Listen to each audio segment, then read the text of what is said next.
Allah yang ajaib, Allah yang luar biasa, Allah yang tidak pernah tinggalkan kami. Saat ini Tuhan, segenap umat-Mu sudah ada di rumah-Mu untuk terus belajar mengenal Engkau melalui seluruh liturgi ibadah yang berlangsung. Kami rindu melalui pujian, penyembahan, musik, semua Tuhan pakai membawa kami mengenal Tuhan lebih dalam, dan Tuhanlah yang memampukan untuk kami semakin hari semakin serupa dengan firman-Mu. Teristimewa ya Bapa, firman Allah yang akan hamba-Mu sampaikan, yang akan diperdengarkan kepada umat-Mu. Hamba mohon Tuhan kasihani hamba, tolong hamba, urapi hamba, layakan hamba, supaya hamba bisa menjadi saluran yang bersih. Hamba yakin sekali bahwa ketika doa pembukaan yang di dalamnya ada pengakuan dosa, di sana kami benar-benar diampuni. Sehingga tidak ada penghalang bagi kami untuk menerima berkat-berkat luar biasa yang berasal dari Allah. Segala kemuliaan bagi-Mu, demi nama Tuhan Yesus kami berdoa dan bersyukur. Semua yang rindu firman Allah, dalam nama Yesus satu hati kita berkata, amin. Beri tepuk tangan yang meriah bagi Tuhan Yesus Kristus. Ini apa? Mic ini bikin Bapak tidak kayak biasa. Dari awal saya doa mesti bagus. Kayak biasa yang bagus tuh. Suara saya ini suka hilang-hilang, jadi harus stabil. Baik, puji Tuhan, shalom. Puji Tuhan, kita bersyukur saudara-saudara bahwa malam ini, yang kayak begini nih, ini mantap. Malam ini kita ada lagi untuk belajar mengenal Tuhan melalui ibadah kita, dan pembacaan firman Allah malam ini terambil dari Filipi pasal 3 ayat 18 sampai ayat 21. Filipi pasal 3 ayat 18 sampai ayat 21. Perhatikan ayat-ayat ini, kita baca sama-sama ayat-ayat ini. 18, 1, 2, 3. Karena seperti yang telah kerap kali kukatakan kepadamu, dan yang kunyatakan pula sekarang sambil menangis, sebab, ulang sekali lagi ya, 2, 3, karena seperti yang telah kerap kali kukatakan kepadamu dan yang kunyatakan pula sekarang sambil menangis, banyak orang yang hidup sebagai seteru salib Kristus. 19. Kesudahan mereka ialah kebinasaan, Tuhan mereka ialah perut mereka, kemuliaan mereka ialah aib mereka. Pikiran mereka semata-mata tertuju kepada perkara duniawi. Karena kewargaan kita adalah di dalam sorga, dan dari situ juga kita menantikan Tuhan Yesus Kristus sebagai juru selamat. 21, 1, 2, 3. Yang akan mengubah tubuh kita yang hina ini sehingga serupa dengan tubuhnya yang mulia, menurut kuasanya yang dapat menaklukkan segala sesuatu kepada dirinya. Demikian pembacaan firman Tuhan pada malam ini, jemaat yang dikasihi Tuhan, baik yang di ruangan maupun yang di rumah masing-masing. Tema kita malam ini adalah hati-hati, hati-hatilah ya. Hati-hatilah sebab banyak musuh salib Kristus di sekitar kita. Itu tema kita ya, hati-hatilah musuh salib Kristus ada di sekitar kita, berdasarkan nats-nats yang kita baca tadi. Jemaat yang saya kasih dalam nama Yesus, malam ini adalah kelanjutan eksposisi surat Filipi dari yang minggu lalu ya.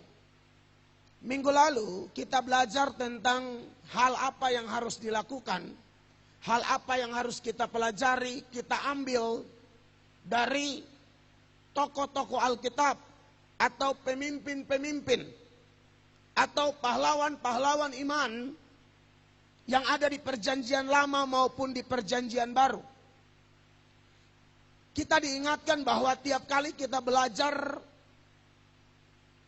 kehidupan seseorang, katakanlah Abraham, Ishak, Yakub, Nuh, Musa, Daud, Salomo, Daniel, Sadrak, Mesak, Abednego, Yesaya, Yeskiel, Yeremia, Hizkia, Yosafat, Yosia, siapapun. Kita belajar itu, ternyata Alkitab mengaturnya supaya para penulis Alkitab yang kurang lebih 40 penulis itu mencatat kehidupan mereka dengan tujuan supaya kalau ada hal-hal yang kita lihat dari hidup mereka bisa menjadi alat dalam tangan Tuhan untuk membuat iman kita bertumbuh, kita harus teladani. Sebaliknya, kalau ada hal-hal yang tidak baik, kita hindari, jangan kita ikuti. Jadi bukan hanya asal belajar lalu tahu, oh Musa begini, oh Nuh begini, oh luar biasa ya Daud, Yusuf. Bukan hanya sampai mengakui kehebatan perjalanan iman tokoh-tokoh Alkitab tersebut. Tapi sekali lagi kita harus ambil, kita pakai, kita terapkan dalam kehidupan kita sehari-hari. Dan ada sejumlah ayat yang mencatat itu. Misalnya di dalam Roma pasal 15 ayatnya yang keempat. Sama-sama kita baca. 1, 2, 3. Sebab segala sesuatu yang ditulis dahulu telah ditulis untuk menjadi pelajaran bagi kita. Supaya apa? Kita teguh berpegang pada pengharapan oleh ketekunan dan penghiburan dari kitab suci. Makanya di ayat 17 dari Filipi 3 yang kita persoalkan panjang lebar minggu lalu itu, Filipi 3 ayat 17 bilang, saudara-saudara, ini Paulus yang ngomong kepada jemaat di Filipi dan juga kepada setiap orang percaya di zaman yang berbeda dengan gereja Filipi, termaksud kita sekarang. Kita harus pegang ini aturan main nih. Ini yang harus diteladani, ini yang harus diikuti, ini yang harus dilakukan. Apa? Saudara-saudara, ikutilah teladanku. Berarti betul kan? Kehidupan tokoh Alkitab itu harus jadi teladan buat kita. Kita belajar tentang kehebatan, kedahsyatan, kemauan Paulus bayar harga sejak dia bertobat sampai dia mati. Para penafsir mengatakan hidupnya hanya dipenuhi oleh penderitaan, penderitaan, penderitaan, penderitaan. Mulai kapan? Mulai dari dia bertobat sampai dia mati. Anda lihat itu. Kita kadang-kadang dicekoki oleh khotbah-khotbah. Kalau kita bertobat, nanti kita kaya. Kalau kita bertobat, nanti kita jadi orang hebat. Kalau kita bertobat, nanti kita menjadi orang yang berpengaruh, disegani oleh orang lain. Bagi saya, itu bukan kebenaran seutuhnya. Itu namanya setengah benar. Dengar, itu juga bisa terjadi. Betul, itu bisa terjadi. Di mana orang bertobat lalu Anda tuh disukai oleh semua orang. Bisa. Makanya di dalam Kisah Para Rasul pasal 2 ayat 46 dan 47 itu teladan juga dari gereja mula-mula kan. Perhatikan ayat ini. Dengan bertekun dan dengan sehati mereka berkumpul tiap-tiap hari dalam bait Allah. Ya. Mereka memecahkan roti di rumah masing-masing secara bergilir dan makan bersama-sama dengan gembira dan dengan tulus hati. Betul. Terus 47-nya sambil memuji Allah, dan mereka disukai semua orang. Dan tiap-tiap hari Tuhan menambah jumlah mereka dengan orang yang diselamatkan. menarik ya. Sambil memuji Allah, garis bawahi. Siapa yang tidak mau ini bagian? Dan mereka disukai semua orang. Saya bilang ini benar. Tapi kalau hanya ini yang ditonjolkan, lalu membuang bagian-bagian yang menurut hemat kita, menurut anggapan kita, menurut mau kita, ini tidak menguntungkan saya, ini tidak baik buat saya. Yang baik buat saya itu ialah kalau saya disukai semua orang. Yang baik buat saya itu kalau dengar khotbah pendeta berkata, kalau kamu ikut Tuhan, kamu bukan ekor, tapi kamu kepala. Kamu tidak turun, tapi kamu naik. Waduh, itu amennya besar sekali. Amennya penuh dengan semangat. Amennya segenap hati. Kenapa? Enak. Enak. Tapi bagaimana dengan Filipi 3 ayat 17, Paulus bilang, ikuti teladanku. Dari bertobat sampai mati, menderita terus. Coba cari satu keadaan Paulus nyaman-nyaman. Semua penafsir setelah belajar biografinya, mereka berkesimpulan seperti itu. Sekarang orang yang model begitu dia berkata apa? Dalam Filipi pasal 3 ayat 17. Dia bilang, saudara-saudara, ikutilah teladanku. Dan perhatikanlah mereka yang hidup sama seperti kami yang menjadi teladanmu. Jadi begini, jemaat yang saya kasih dalam nama Yesus. Kita ini harus belajar firman utuh. Ya, saya pernah ajar jemaat di sini, kalau Anda beri kesaksian, jangan yang enak-enak terus. Kasih tahu yang tidak enak, tapi herannya tidak enak tapi engkau masih ada di gereja. Tidak enak tapi engkau masih pelayanan. Tidak enak tapi engkau masih berdiri dan beri kesaksian. Itu keren. Itu keren. Hidup tidak enak tapi semangat selalu turun. Itu keren. Makanya saya bilang bersaksi itu jangan yang enak-enak terus. Karena begini, takutnya ada orang baru masuk gereja. Wah, ada kesaksian atau ada khotbah, enak terus. Dari doa sampai khotbah, sampai doa tutup, enak terus. Maka yang baru datang yang mau terima Yesus ini, dia pikir, oh inilah kebenaran semuanya dari Alkitab. Enak terus. Maka dia memutuskan ikut Yesus karena Anda bersaksi enak, enak, enak, enak. 1 bulan mungkin dia ikut masih enak. 2 bulan masih enak. Bulan ketiga dia rasa tidak enak. Loh kenapa? Caci maki, kenapa orang sindir saya? Kenapa orang-orang menjauh dari saya? Kenapa saya dapat hal-hal tidak enak ini? Lalu dia akan cap, saudara bilang, berarti di gereja itu bohong. Dia bilang ikut Tuhan enak-enak terus. Saya berikut 3 bulan sudah tidak enak lagi. Sebenarnya saudara tidak bohong waktu saudara bersaksi. Hanya saudara bukan bersaksi kebenaran lengkap. Saudara bersaksi setengah benar. Setengah benar dalam Kristen sama dengan tidak benar. Makanya cerita tuh susah sulit juga begitu kan. Makanya kalau kita lihat daftar penderitaan Rasul Paulus yang sering saya bacakan itu. Saudara lihat disesali 5 kali, didera, karam kapal, berpuasa seringkali talancang, musuh dari luar, musuh dari dalam, pernah dilempar di Derbe, Listra sana sampai hampir mati. Bahkan mungkin penafsir bilang kemungkinan mati itu. Hantam dengan batu sampai gila. Napas tidak ada lagi. Paulus. Dan ini memang senada dengan apa yang Yesus ajarkan, bahwa kalau dunia membenci kamu, ingatlah dunia lebih dahulu membenci aku. Seorang hamba tidak lebih daripada tuannya. Kalau Anda dan saya diberkati, itu bonus-bonus saja. Dan pegang baik-baik ajaran yang sudah saya sampaikan berkali-kali dari mimbar ini, saudara-saudara. Kalau Anda diberkati, siap-siap, masalah mau datang tuh. Sudah pernah saya omong itu? Saudara masih ingat? Kalau Anda diberkati, siap-siap, masalah mau datang.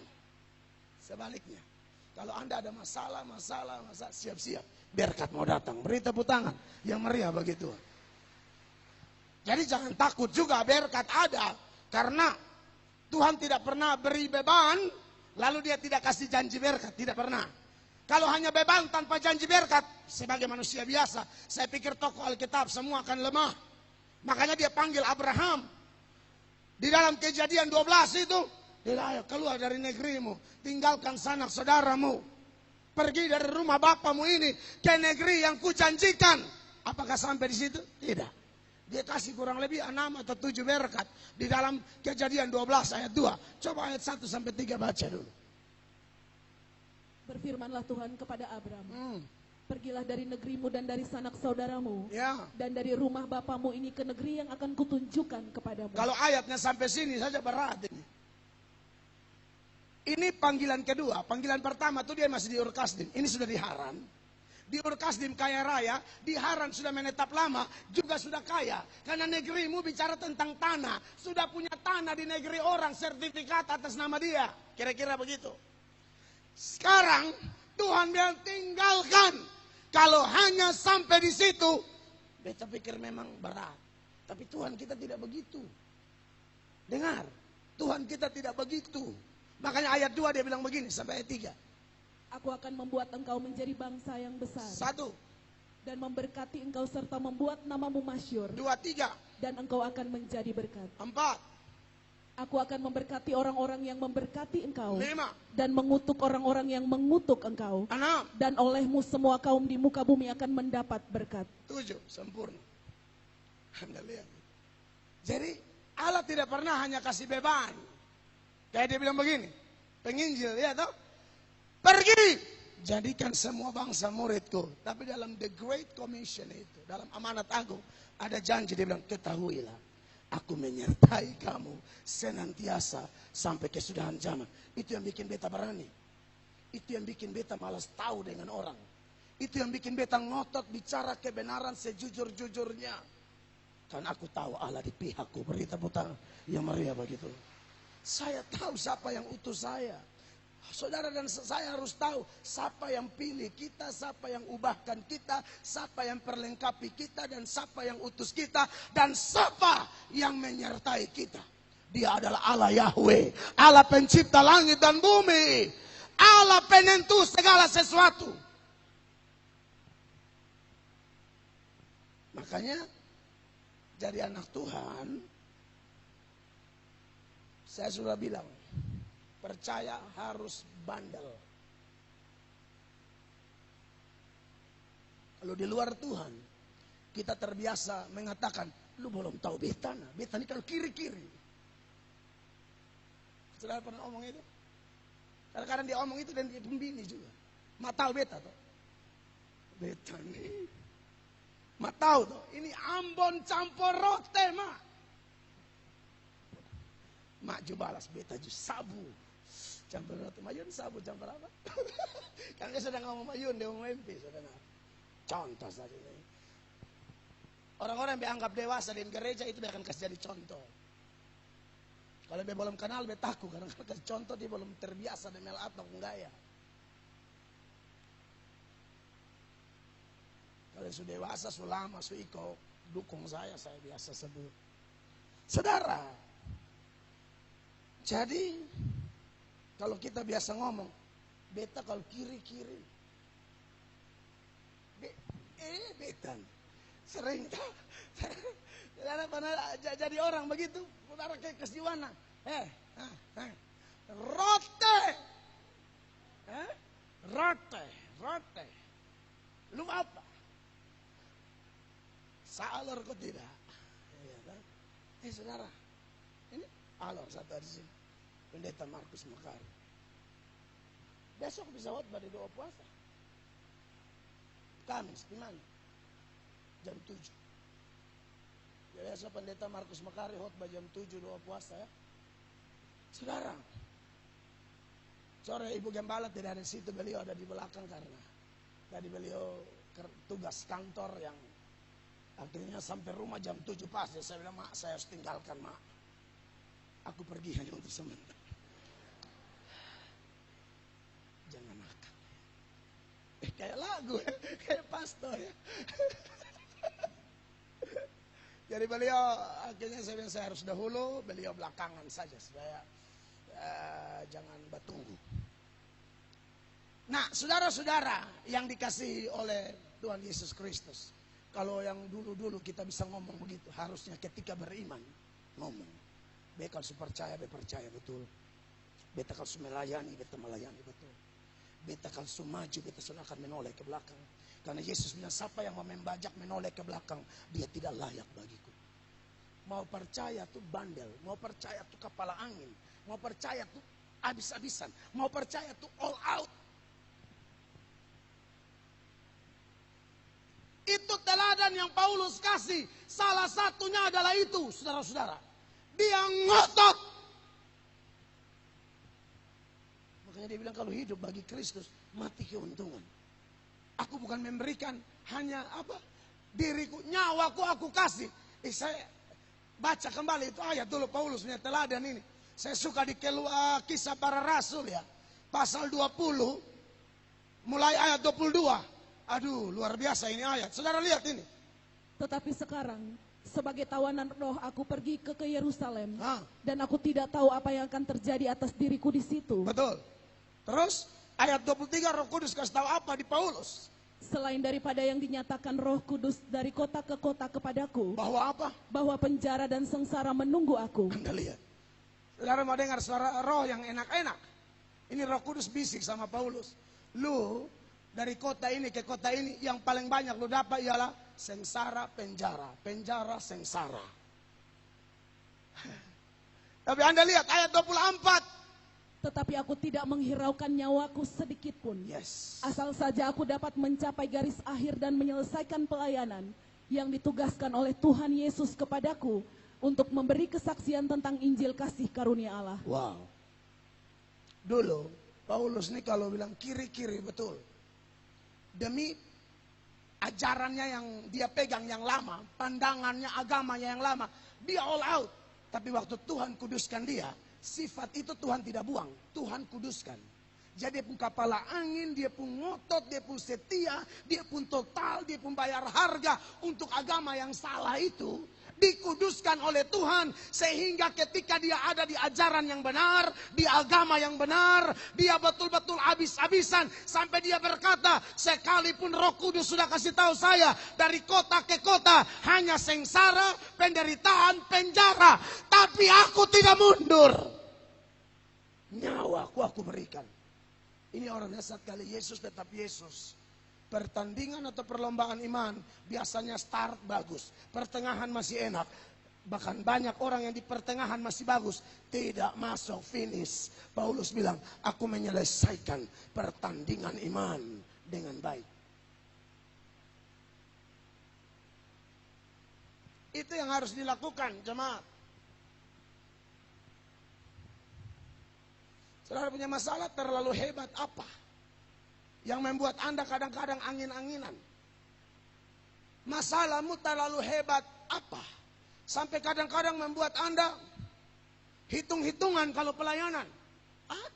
Saudara, masalah hebat apa? Coba, siapa berani bersaksi? Dia masalah paling hebat ini gereja.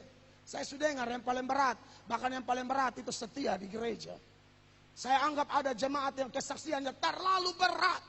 Dia ada di gereja, hampir tiap ibadah beta lihat di muka.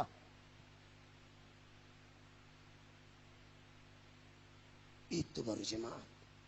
Itu baru pengikut Kristus. Ikut Tuhan tuh begitu. Baru ini tatikam, itu tatikam. Ini udah mulai hitung-hitungan. Hai, mau jadi apa model begini? Saya tahu ada orang yang kepala tatikam ini darah tinggi, tetap ke pesta. Saya tahu ada. Ada antara mau stroke, menuju pesta. Tapi kalau di gereja, anehnya stroke hanya untuk pesta. Tapi kalau gereja susah. Ya, sakit banyak, tapi kalau bilang pesta, tidak enak dengan komandan. Tidak enak dengan dia. Dulu dia yang kasih masuk kerja. Ini yang kasih masuk napas di lupa hidup. Hah? Lu hanya hitung orang yang kasih masuk kerja, perlu dihargai mereka. Dia tuh yang kasih masuk napas, kasih masuk roh. Dia cabu, lu di pesta tuh bikin sial. Karena orang akan bilang berhenti di Sumati di sini. Kau, dia kasih masuk lu di mana? Kerja. Itu tuh, kasih masuk kau di sorga. Beri tepuk tangan dulu bagi dia. Lu omong garatak nih, kas masuk kerja, kas masuk ini itu, kas masuk ini itu. Demi mereka yang pernah berjasa, jasa segitu doang. Lu ingat sampai mati. Yesus kau tidak ingat. Aneh bin ajaib. Beta memilih lupa orang daripada lupa Yesus. Amin. Mau ikut Tuhan betul-betul. Kita tidak tahu kita mati bulan berapa, apakah ini tahun ini kita tembus, kita tidak tahu.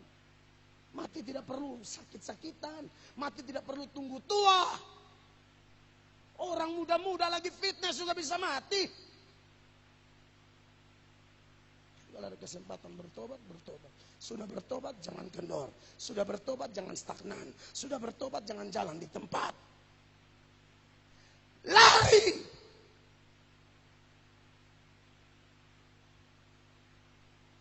Amin jemaat. Itu teladan yang harus kita ikuti. Yang berikut berkaitan dengan tema kita, hati-hati musuh salib Kristus ada di sekitar kita. Nah, kalau yang ini bukan yang harus kita ikuti, yang harus kita hindari. Makanya ayat 18 dimulai dengan kalimat ini. Karena seperti yang kerap kali kukatakan kepadamu, dan yang kunyatakan pula sekarang sambil menangis. Apa? Banyak orang yang hidup sebagai seteru salib Kristus. Siapa mereka ini, jemaat terkasih? Penafsirannya banyak ya. Ini karena Paulus tulis surat ini, dia ada di Roma. Saudara kalau belajar tentang surat-surat dari penjara, salah satunya ini. Dulu saya mengajar di sekolah teologi surat-surat ini, saya tahu. Paulus waktu tulis surat ini dia ada di Roma. Maka ada kemungkinan seteru salib Kristus yang dimaksud ini, perlu saudara catat yang pertama-tama, mereka bukan orang non-Kristen. Garis bawahi, mereka bukan orang non-Kristen. Mereka sudah Kristen. Tapi yang sudah Kristen ini Paulus sebut sebagai seteru atau musuh salib Kristus. Siapa mereka? Kemungkinan orang-orang Kristen di Roma. Yang model ke mana? Perhatikan Roma 16 ayat 17, 16, 17. Perhatikan. Bersalam-salamlah kamu dengan cium kudus. Salam kepada kamu dari semua jemaat Kristus. 17. Tetapi aku menasihatkan kamu saudara-saudara. Ya, ini pesannya mirip nih. Kepada orang percaya dia kasih tahu, hati-hati nih, ada orang jenis ini nih. Supaya kamu waspada terhadap mereka yang bertentangan dengan pengajaran yang telah kamu terima, menimbulkan perpecahan dan godaan. Sebab itu hindarilah mereka. Sebab itu hindarilah mereka. Mereka di sini bukan orang non-Kristen sekali lagi. Ini orang yang sudah mengaku Kristen yang ada di kota Roma. Karena surat Filipi ditulis di Roma, maka ada kemungkinan orang yang dimaksud dengan seteru salib Kristus dalam Filipi 3 ayat 18 itu adalah orang-orang ini. Karena ada kesamaan di ayat 18 nanti dengan ayat 19 dari ayat 18 Roma ini dan ayat 19 Filipi yang kita bahas. 18 dulu. Sebab orang-orang demikian tidak melayani Kristus Tuhan kita, tetapi melayani perut mereka sendiri. Jadi Yesus hanya tameng. Yesus hanya cover, aksesoris luar. Isi dalamnya mereka bukan melayani Yesus. Mereka hanya pedulikan melayani demi makan perut, kepentingan diri sendiri. Lalu dilanjutkan apa? Dan dengan kata-kata mereka yang muluk-muluk. Ini ciri-ciri nih. Pelayan pengkhotbah yang hanya demi perut. Khotbahnya bukan kebenaran, muluk-muluk, lelucon doang, dipenuhi oleh lawakan. Lawak lelucon kalau ada poin yang bisa diterima good, tapi tetap tidak boleh mendominasi satu khotbah. Inti atau ujung tombak dari sebuah khotbah adalah tantang orang bertobat, terima Yesus. Itu khotbah. Kalau yang ini karena hanya demi cari makan, khotbahnya muluk-muluk. Saya diundang di gereja BS Surabaya, khotbah 4 kali. Karena khotbahnya kan berturut-turut dari satu hotel pindah ke mall. Lalu Mereka bilang, Pak ini tidak boleh khotbah lama. Waduh.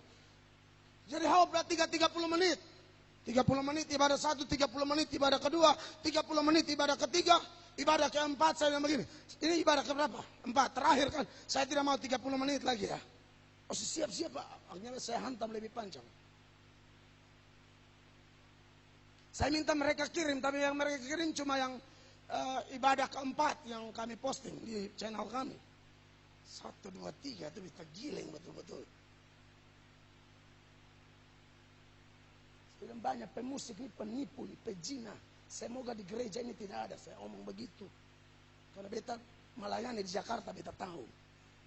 Pemusik dong, ini mesum. Ini gereja sudah ada begitu. Jahat sekali. Melayani tidak takut Tuhan. Free sex.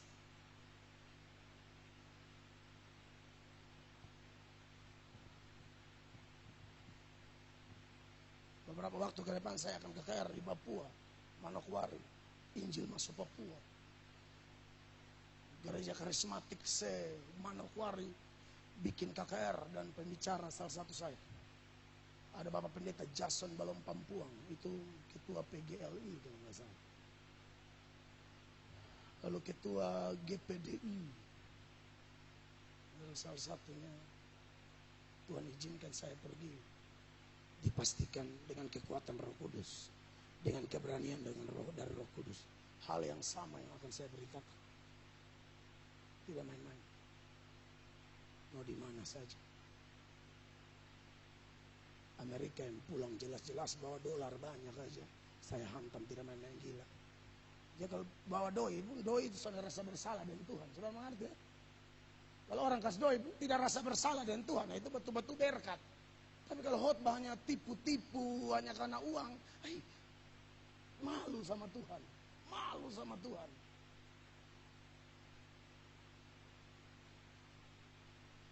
Bapak Ibu jemaat yang saya kasih dalam nama Yesus, ya, dengan kata-kata mereka yang muluk-muluk dan bahasa mereka yang manis, mereka menipu orang-orang yang tulus hatinya. Makanya kita paling curiga dengan penglihatan omong kosong ini. Kita paling takut angka-angka diri bilang Tuhan omong, Tuhan omong, Tuhan omong. Lu yakin Tuhan omong? Jangan sampai kayak Yeremia 14 ayat 14. Tolong baca dulu Yeremia 14 ayat 14. Jawab Tuhan kepadaku, para nabi itu bernubuat palsu demi namaku. Omong kosong. Aku tidak mengutus mereka, tidak memerintahkan mereka dan tidak berfirman kepada mereka. Tidak, tapi mereka bikin takut orang. Tutup mata baru. Setan ada di sebelah. Tapi Anda jangan takut, Malaikat 2 sudah apa? 1 datang dahulu, yang 1 tahu kemana. Omong kosong. Ini memang gitu ya, atur malaikat 1 datang, 1 masih gitu. Sekarang kan saya tahu bisa omong ulang-ulang. Beta nih pendeta hafal ayat ngeri. Beta kalau mau tipu umat, Tuhan ada bicara. Coba buka di sini. Apalagi saudara cerita dahulu. Laki papokok. Beta tahu di ayat. Saya tahu ayat pendukung. Beta tinggal acting tutup mata, bikin seram-seram suasana. Oh iya masih gelap. Coba menyembah dulu biar ini tambah terang. Aduh sudah tambah terang. Suka lihat? Belum, hanya sudah tambah terang. Makanya Anda lihat ini ayat tuh, baca ulang dong Kak. Jawab Tuhan kepadaku, para nabi itu bernubuat palsu demi namaku. Palsu. Aku tidak mengutus mereka. Tidak memerintahkan mereka dan tidak berfirman kepada mereka. Mereka menubuatkan kepadamu penglihatan bohong. Ramalan kosong. Dan tipu rekaan hatinya sendiri. Diberkatilah jemaat yang Anda lebih suka pengajaran firman yang jelas daripada penglihatan samar-samar. Kita tidak tahu ini dari Tuhan kok, karang-karang sendiri kita tidak tahu. Jadi lebih yang pasti, omong firman Allah jelas, belajar babai tafsiran jelas, hantam sejelas-jelasnya. Amin jemaat terkasih. Sulit loh gereja yang ajar firman sungguh-sungguh itu bertumbuh. Kan sampai bertumbuh beta tahu Roh Kudus ada di situ. Beri tepuk tangan yang meriah bagi Tuhan. Beta ini orang persekutuan doa, saya sudah ngomong ulang-ulang toh. Ada orang penglihatan, kami curiga, kami panggil dia. Lu yakin itu dari Tuhan? Maaf kakak, saya bohong. Serius, saya panggil, saya yakin dia bohong. Ini anak ini sedikit-sedikit penglihatan gitu loh. Sedikit-sedikit, pokoknya dia dari surga tuh kayak Fatukoa dengan gerbang Naioni. Dekat sekali Fatukoa Naioni, Fatukoa Naioni, Fatukoa Naioni. Kok dekat sekali. Waktu itu tuh kalau mau pergi Jakarta susah, naik pesawat susah. Ini anak main pisurga. Semua ini kan baru bertobat, apalagi yang begini-begini. Ini kan paling bulu badan. Siapa yang sudah bulu badan berdiri yang begini-begini? Ya normal saja. Satu kali dia penglihatan diminta begini, dalam doa begini. Minta bikin begitu. Kan dia yakin dia omong kosong. Langsung dia begini, di sini Tuhan bilang ada yang sombong. Dia suka angkat-angkat di mulut begini pada dia itu. Dia maksud, lu ini setipu kan semua ngaku dikata, lu masih penglihatan, lu yakin lu penglihatan. Ada satu homo berat, penglihatan lagi. Oh, homo yang jahat punya, homo ngeri. Tapi kalau tutup mata sedikit, ada menyanyi-menyanyi kayak puji Tuhan begitu, stop. Bapak ada omong. Amin, oke Bapak. Siap. Oke Bapak dah, salam. Lanjut lagi, jangan lelah bekerja. Lagu mau refleks, Bapak udah ngomong lagi. Bapak, ya Bapak. Sama kayak Bapak saksi gitu. Saudara, hati-hati yang model begini. Ini jenis yang muluk-muluk. Tidak ada kebenaran pada homo barat.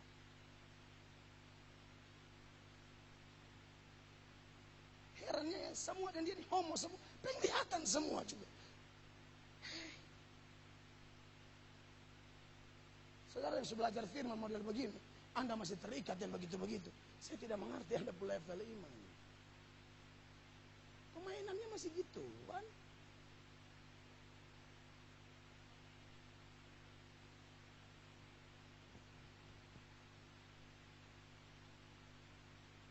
Jadi ada kesamaan antara orang-orang di Roma itu yang khotbahnya muluk-muluk, tipu orang. Paulus bilang, orang kayak begini harus tutup dia mulut. Titus 1 ayat 11. Paulus bilang begini, keras kalau orang-orang jenis ini. Ini harus dilarang khotbah ini. Ini mesti bertobat ini. Dikatakan apa? Orang-orang semacam itu harus ditutup mulutnya. Tutup mulutnya, stop. Lu ngomong apa, lu tipu orang lu. Karena apa? Karena mereka mengacau banyak keluarga dengan mengajarkan yang tidak-tidak. Untuk apa? Untuk mendapat untung yang memalukan. Anda sudah mengerti ini ajaran? Paulus ketemu masalah kayak begini, tutup mulut orang itu, omong kosong tuh, penipu tuh. Masa lu ada bersinah dia bilang, kau Tuhan angkat. Angkat dari mana nenek moyang? Hidup kurang ajar begitu kok Tuhan angkat apa?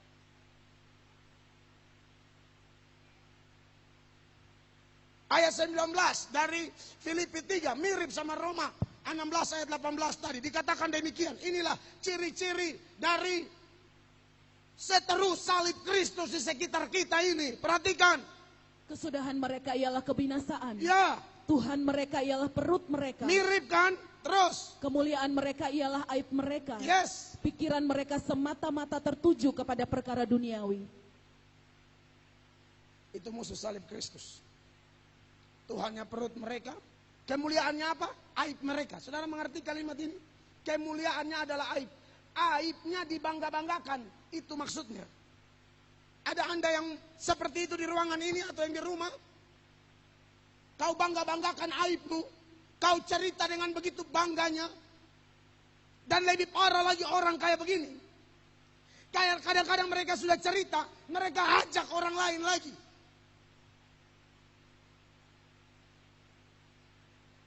Kau usah bangga dengan apa aib-aib kita. Itu malu harusnya, menangis di hadapan Allah. Bukan bangga.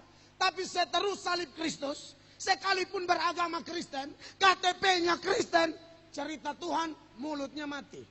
Ya. Kesaksian mulutnya mati. Tapi cerita hal yang memalukan, berani dia. Yang memuliakan Allah, malu dia. Heran, kebalik. Sudah ngerti ya? Tangkap ya. Cerita hal yang memalukan. Bangga sekali cerita beta begini, begona begini. Semangat dia. Bagian suruh pelayanan sama kayak Alteco di bibir. Mulut tidak bisa terbuka. Yang memalukan dia semangat. Yang memuliakan Allah dia malu, bahkan dia takut. Tapi tentunya yang dua-dua juga tidak boleh ya. Cerita aib nomor 1, tapi firman juga. Tidak bisa dari mulut yang sama. Dua hal keluar itu lidah bercabang. Tidak dibenarkan oleh Tuhan.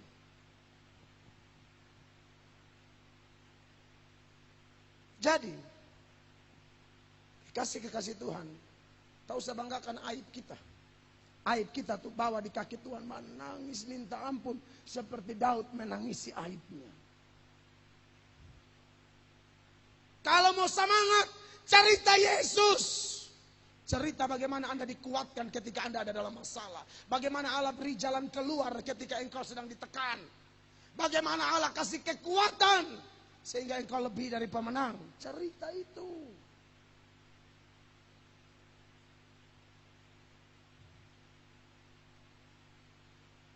Makanya banyak orang yang cerewet di luar kalau duduk baca bagian doa.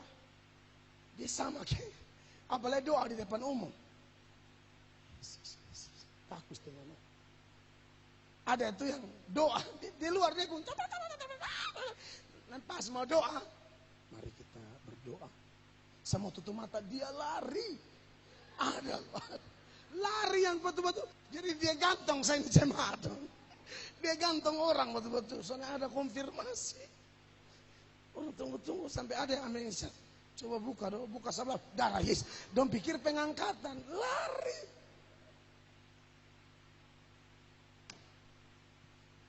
Ada yang tidak tahu mau doa apa. Mari kita berdoa. Ajakannya semangat. Mari kita berdoa. Amin. Langsung amin. Woi, orang kurang ajar juga. Omong dia bilang pokoknya sudah Tuhan mengerti. Kita amin saja. Semangat memang tapi terlalu cepat. Dan tidak ada isinya. Ada saja. Nanti Belkris Jami sepotong nih. Karena di TikTok.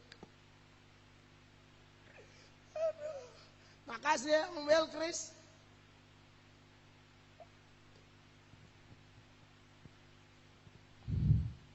Saudara-saudara.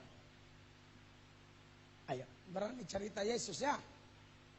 Jangan kayak ini orang-orang. Kemuliaan mereka ialah aib mereka. Pikiran mereka tidak ada di pelayanan. Semata-mata tertuju pada pikiran dunia. Makanya saya ketika dapat di TikTok penggalan tanya jawab pendeta Stephen Tong, bisa diberkati sekali. Sudah nonton mungkin ya. Ketika seseorang bertanya, Pak Stephen, saya injili orang, tapi kemudian saya berzina dengan dia. Stephen dan penginjilan bibit setan. Bagaimana mungkin kau berzina dengan orang yang kau injili? Dan berapa banyak gembala model begitu? Berapa banyak pendeta model begitu? Stephen Tong bilang, kau lebih baik undur dari pelayanan. Kau bisa injili orang, kau tidur dengan dia. Kurang ajar. Dan itu banyak supaya saudara tahu. Bahkan di gereja-gereja yang bilang bahasa roh dari awal sampai habis, penjahat paling banyak di situ kadang-kadang. Saya ke Surabaya dan hamba Tuhan Surabaya cerita, saya langsung ingatkan mereka yang cerita, Bapak juga hati-hati. Kalau beta ada naik di foto nih yang Lexus yang M, dia bilang Pak juga hati-hati. Gembala kasih hamil singer minta tanggung jawab. Gembala bunuh kasih mati singer. Anda lihat tuh, pikirannya dunia. Jadi tak usah omong orang di luar Kristen, dalam gereja ini banyak. Saudara tahu mana yang lebih mengerikan? Musuh salib Kristus yang ada dalam gereja atau di luar gereja? Semua penafsir bilang paling bahaya dong yang ada dalam gereja tapi tidak bertobat. Ini setan besar pengacau gereja. Itu lebih berbahaya dari mereka. Mereka tidak seberbahaya Yahya Waloni, Somat. Karena Somat dan Yahya Waloni sering serang gereja. Makanya saya omong itu. Tidak seberbahaya mereka. Yang lebih bahaya itu yang dalam gereja, tapi pikiran duniawi. Itu lebih menghancurkan gereja. Makanya di sini etika moral kita jaga baik-baik. Soal doktrin Anda jangan ragu. Gembala mau belajar mati-matian. Soal doktrin jangan ragu. Saya belajar mati-matian kalau doktrin. Tapi etika dan moral harus lebih kuat. Sebab doktrin hebat-hebat, tapi etika moral nol. Tetap nol. Makanya Pak Stephen Tong bilang, kau melayani penginjil dengan bibit setan. Jarang-jarang tuh pendeta karismatik dukung pendeta Stephen Tong. Mel Atok melihat kebenarannya. Beta sana lihat orang, beta lihat isinya.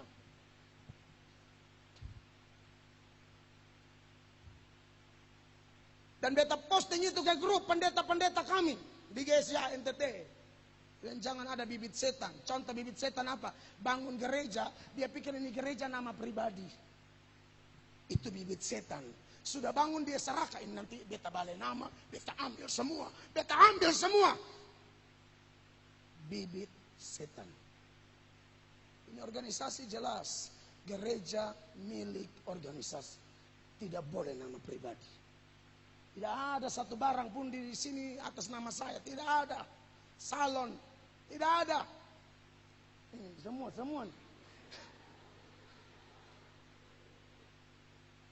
Jadi kalau omong memberi buat gereja, jemaat jangan takut.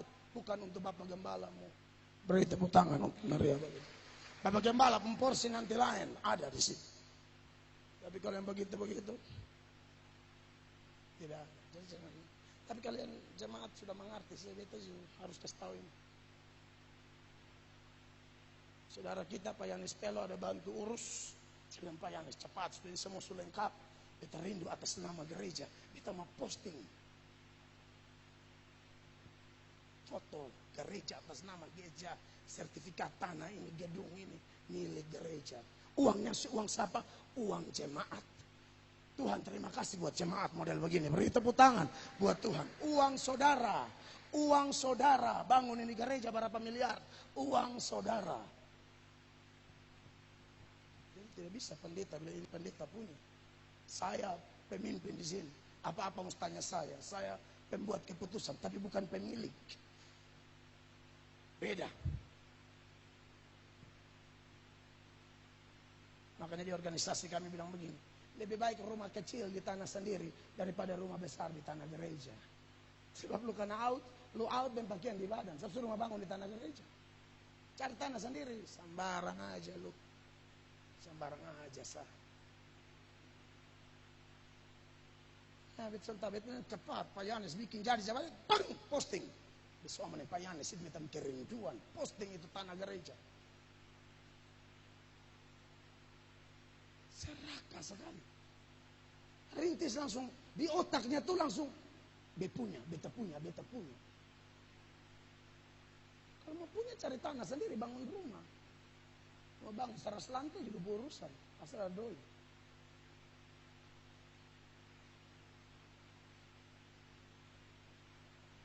Jemaat yang saya kasih dan saya share ke teman-teman di langsung pengurus sinode telepon saya, Pak Mel terima kasih.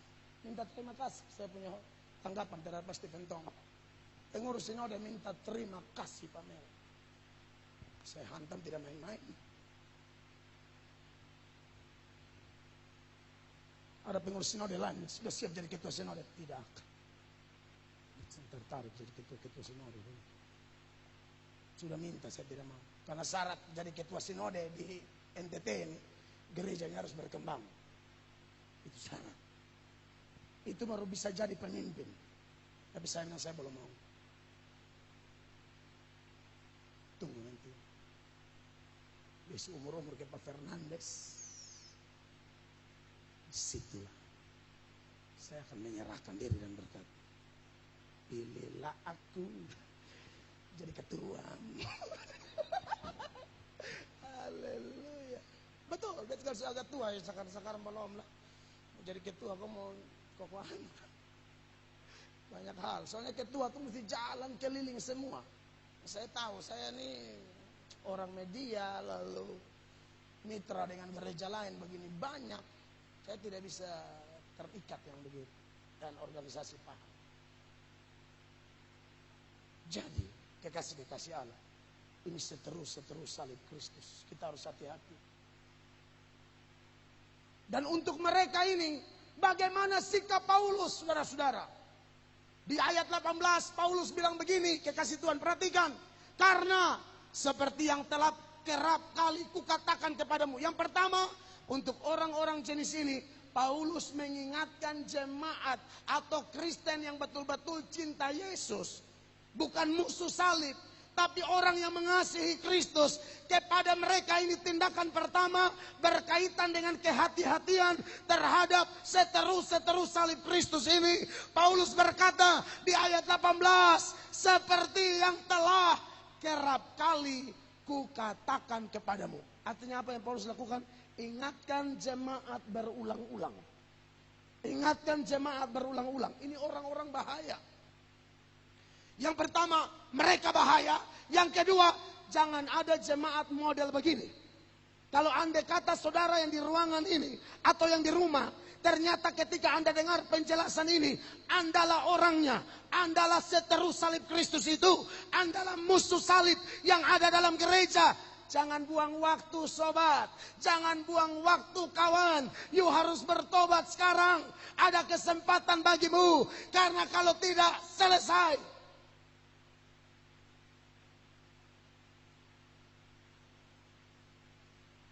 Saudara tanya, apa pengertian seterus salib Kristus? Ada banyak penjelasan. Tapi penjelasan yang paling pasti ialah orang-orang ini mau jadi agama Kristen, tapi tidak mau pikul salib. Mau jadi agama Kristen, tapi tidak mau menyangkal diri.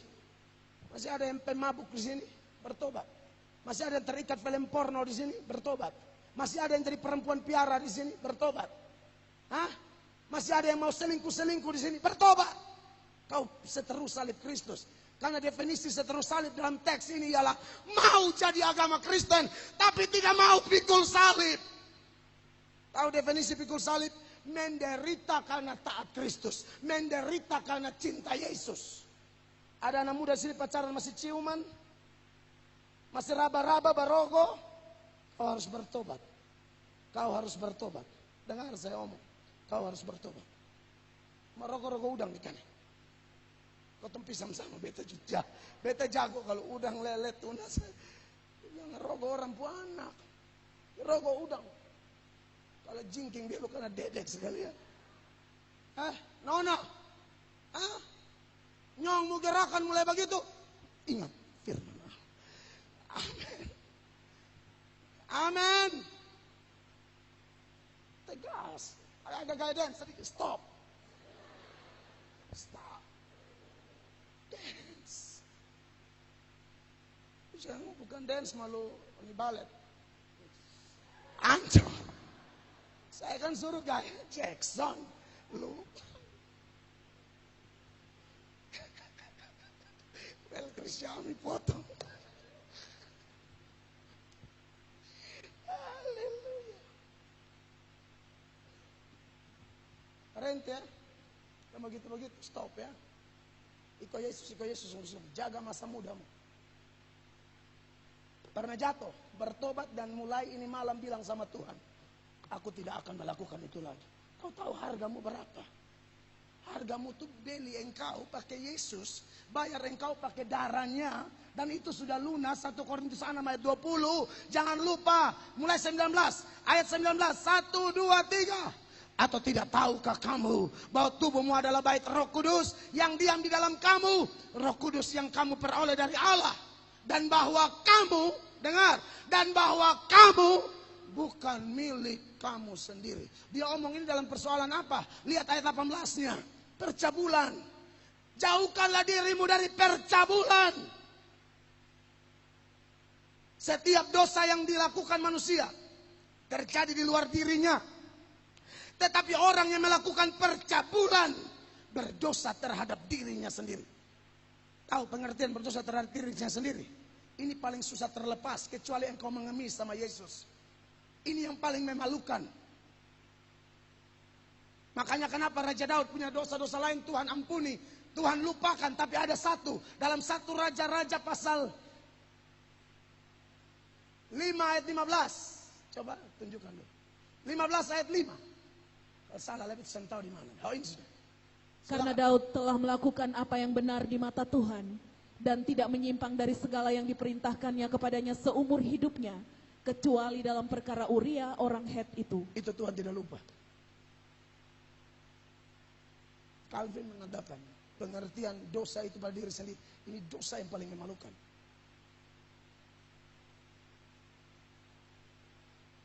Amsal 6 ayat 33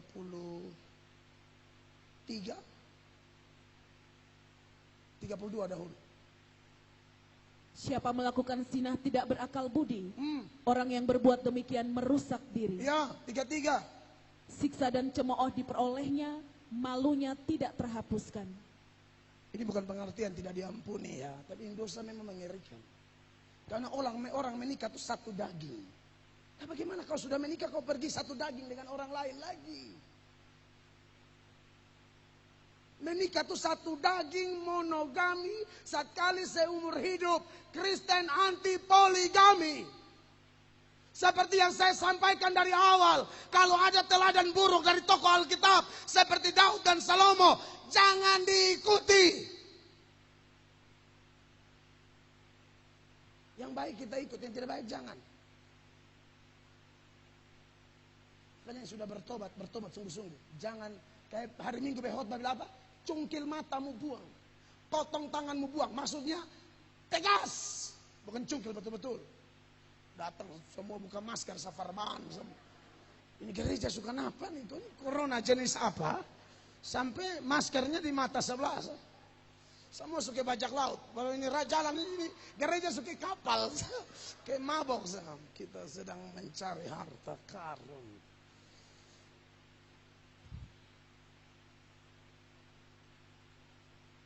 Cungkil buang. Jangan main-main. Anda jangan bilang Anda tidak bisa. Anda itu anak Allah. Anda diberi kuasa menjadi anak Allah. Anda punya kuasa. Dalam Efesus 6 ayat 10. Itu kuasa, itu kekuatan itu yang kita punya.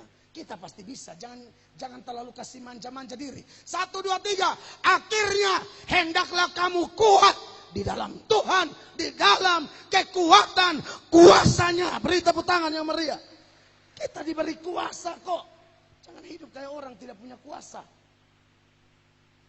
Kita ada kuasa untuk berkata tidak kepada dosa. Martin Luther bilang apa? Engkau tidak bisa melarang burung terbang lewat kepalamu. Tapi engkau punya kuasa melarang dia bikin sangkar di kepalamu. Tahu pengertian itu? Anda tidak boleh dikuasai oleh pikiran kotor. Kadang-kadang dia lewat, tapi Anda tidak akan tenggelam dengan dia. Pikiran kotor kamu tolak dalam nama Yesus. Thinking. Itulah Kristen berperang. Jangan loyo-loyo kalau dia lama sampai setengah jam. Lu rusak pak. Tanda bet mulu, rusak. Detik pertama datang tuh thinking dalam nama Yesus. Hancurkan.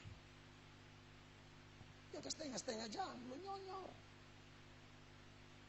Pikir setan kerja sekarang nih level apa? Siku 1, bintang 5 semua yang turun. Bukan siku 1, siku 2 kau datang, potong bolam ustir berbanting kaki di seondar kembali. Bintang 3, bintang 4, bintang 5 yang datang lu jangan tengking-tengking. Yesus dan jenis ini tidak bisa doa biasa, harus puasa. Makanya puasa besok datang kok Pak Markus Makario. Amin. Siapa yang baik punya. Saudara yang diberkati Tuhan Yesus. Jangan main-main ya. Saudara bertobat sekarang, takut juga dengar. Saudara mati, Buddha sumpah. Berapa hari saudara mati, beta tenang gitu loh. Ini orang masuk dengar firman buat keputusan enak. Kau tempi di tenda duka Julia saudara pemayat.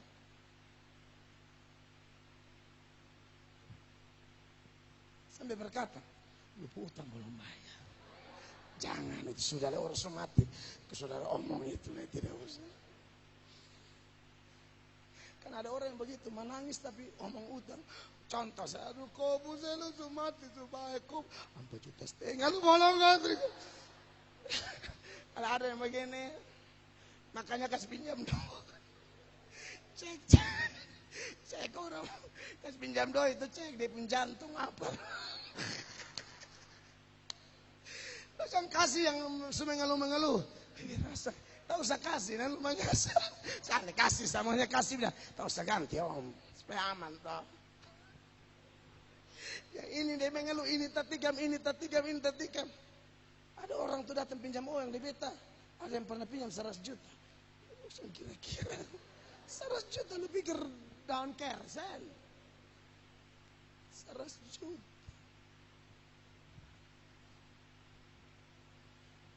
Kalian bisa beta kasih, beta sambil bilang begini, tak usah ganti, pulang. Daripada belia lu, beta jengkel, lu lihat beta lu lari sampai kereta tabrak lu, lalu potong, mari beta berdoa. Kalian bisa saudara kasih, tak usah ganti, kasih saya, saudara berdoa karena Lord, kasih saya, tak usah ganti. Anak Tuhan ada biarkan bantu orang. Saudara rasa ke 100 juta, kasih saya. Kalau rasa ya saudara deposito 30 BM, kasih saya. Ya.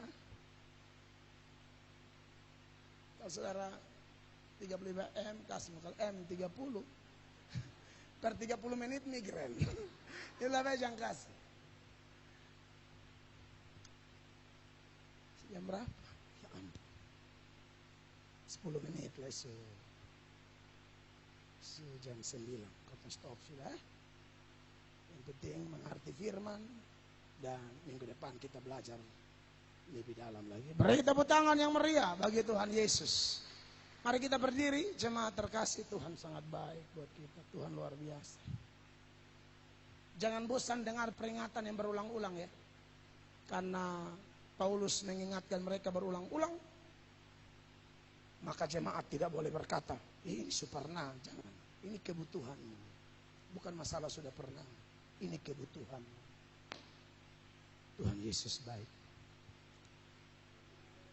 Terima kasih buat kawan-kawan di YouTube. Sudah ya? So cancel ya.